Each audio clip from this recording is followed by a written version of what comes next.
sa palagay mo, sino ang napupusuan na President Inday Sara Duterte na maging kanyang vice presidente? Palagay ko, sa akin palagay, marami naman sila eh. Kasi, kaya lang, sa aking pagkakaintindi, dun sa mga napanood ko rin, parang mas matimbang yata si Senator Marcoleta. Bakit sa tingin niyo, sir? Maganda naman ako sa akin kung si Senator Marcoleta ang kanyang napupusuan, para sa akin susuportahan ko 100%. Kasi ito'y isang abogado at isang mabuting public servant na mapagkakatiwalaan natin para tumulong sa pagpapaunlad ng ating bansa, para kaagapay ng ating Pangulong Sara Duterte. Kasi sa totoo lang, dito lang ako nagtaka eh. Yung Pangulo at Vice President, tinitira ng Pangulo yung Vice President niya. Di ba? Dapat nagtutulungan eh. Kaso, ang ginagawa ng ating Pangulong BBM, parang binabanatan niya pa yung kanyang pangalawang Pangulo. Kung magkasakit siya, automatic dapat ang pangalawang Pangulo at temporarily napapalit sa kanya. Pero hindi niya binigay yung pagkakataon na ganun para sana makita natin kung paano niya i-handle ang ating bansa. Pero di ba hindi nangyayari na ang Vice President ang dapat na temporary ang papalit? May sakit siya, nasa out of the country siya, inahawakan ng vice natin. Kaya dapat ang Pangulo at Vice President itong 2020 dapat magkasundo, nagkakaintindihan sa kanilang mga plano na gagawin para sa bansang Pilipinas. Lalong-lalo na nga po ngayon na bagsak ang ekonomiya natin. Lamang naman sa panunungkulan itong si Senator Rodante Marcoleta dahil siya isang abogado. At nakita natin kung paano siya maipagdigmaan sa loob ng Quadcom, sa loob ng Senate hearing na talagang nilalabas niya ang katotohanan. Pinagtatanggol niya ang katotohanan na pangyayari. Kaya maganda kung magtatandem silang dalawa. At kung siya ay napupusuan ng ating Pangulong Sara Duterte, pabor sa akin yan.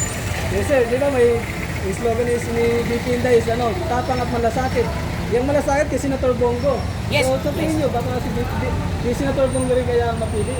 Kung si Senator Bongo, hindi rin ako tututol. Susuporta ko rin. Yan lang pa, galing din at may serbisyo. Dahil nga ang kanyang slogan ni Senator Bongo ay ang kanyang serbisyo ang kanyang bisyo ay magserbisyo. Kaya maganda at ito'y naaayon din sa pagpapaunlad ng bansa at ito'y may malasakit sa mamamayang Pilipino. Kaya kung si Senator Bongo ang magiging busy niya, maganda rin at susuportahan ko rin. Diba, sir, parang perfect match sila ni VP Inday kasi tapang eh. Tapang at malasakit. Maganda rin. Ayan Duterte! Thank you. Pwede rin naman talaga si Senator Bongo. Actually, marami nag-i-expect na si Senator Bongo. Ang problema natin, siyempre, ang masusunod dyan ay ang Pangulong Sara Duterte. Siya ang masusunod kung sino ang gusto niya. At tayo ay re-respeto. Kung sino ang gusto ni Ma'am President Sara Duterte, na kanyang pangalawang Pangulo, tayong mga supporter at leader, susunod lamang. Pero tulad nga na sinabi ko sa inyo, kung si Senator Bongo, pwedeng-pwede. Kung si Senator Marcoleta, pwedeng-pwede. At kung si Senator Ronald Bato de la Rosa, pwedeng-pwede rin. Ngayon, kay Senator Ronald Bato de la Rosa, bakit pwedeng-pwede? Unang-una sa peace and order. Dahil dating PNP chief yan, alam na alam niya ang pamamalakad sa kapayapaan ng ating bansa. Kaya pwede rin, di ba?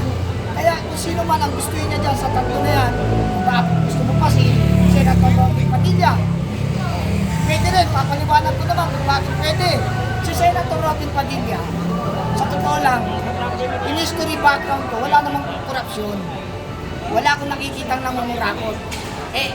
Napaka-importante na sa isang pangalawang Pangulo, yung marunong rumespeto sa ating mga mamamayan. At nakita ko naman, kaya hindi siya nangungurakot, siyempre nandun yung kanyang respeto sa ating bayan at mamamayan. Kaya pwede rin si Robin Padilla. huwag natin i-underestimate kahit sabihin natin mababa ang pinag-aralan, mababa ang kanyang kalidad sa pinag-aralan, hindi naman po importante yun. Ang importante, meron kang puso at utak para magserbisyo sa mga mahihirap na mga mayang Pilipino. Yung mga magnanakaw, puro mga edukado yun. Di ba? Yung mga nangurakot.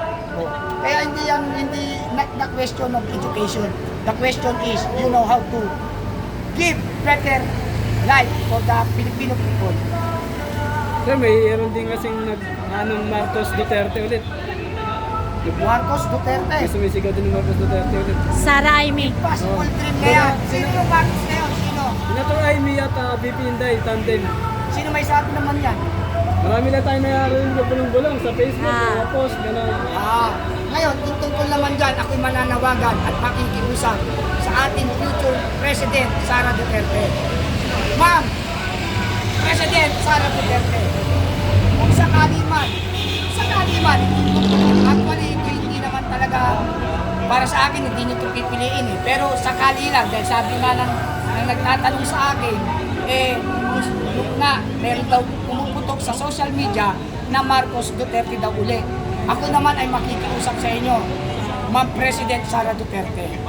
Just in case na siya naman ang napili nyo o napusuhan nyo. Nakikiusap po kami, lahat kaming mga DDS leader, kaming mga Duterte leader, kaming mga Duterte supporter, kaming mga vlogger ng Duterte DDS vlogger. Sana naman po, magkaroon tayo ng isang consultative meeting. Leader consultative meeting para mapag-usapan kung bakit ayaw namin ang isang Marcos na muling uupo sa gobyerno o sa pangalawang Pangulo. Magkaroon po tayo ng pag-uusap, ma'am, pakiusap po namin sa inyo, Ma'am President Sara Duterte. Kung sakaling si Amy Marcos, never Marcos again. Sorry to say, President Sara Duterte. Susuportahan po namin ang lahat ng inyong gustuhin na napupusuan except Marcos po. Except Marcos. Hindi lang po ako may ayaw niyan. Marami po sa amin na napag-usapan na po namin mga leader na just in case na si Amy, sana naman ipatawag niyo po kami para konsultahin kami. Lahat ng leader, lahat ng vlogger, ng DDS, tanungin niyo po kung kami ay umaayon. Kasi po, kami po ay lumalaban para sa bayan at mamayan.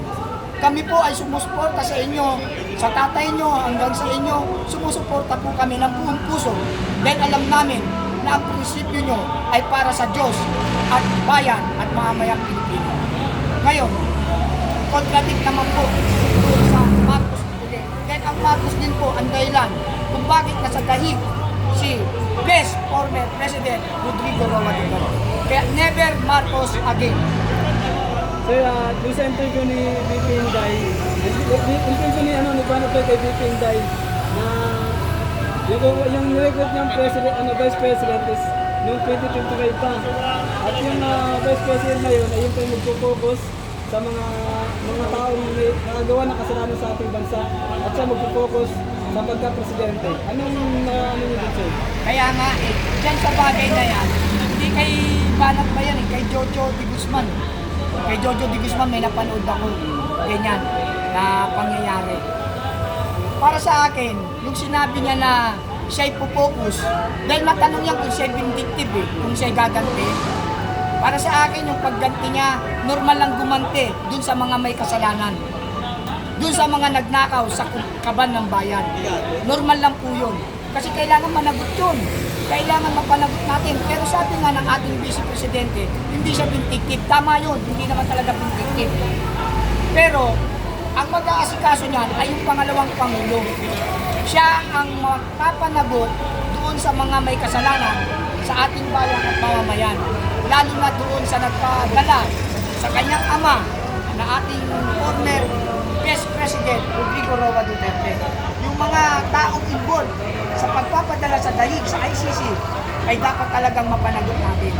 At ang mag-aasikaso nun ay ang kanyang pangalawang Pangulo. Ngayon, kung yun ang mag-aasikaso o magpapanagot doon sa mga may kasalanan, ibig sabihin, maalam ito sa batas. Ibig sabihin, isa itong abogado. Kaya para sa akin, parang Senator Marcoleta ito. Kasi magaling na abogado to eh. Tsaka nakita niya yung kung paano magtanggol sa katotohanan.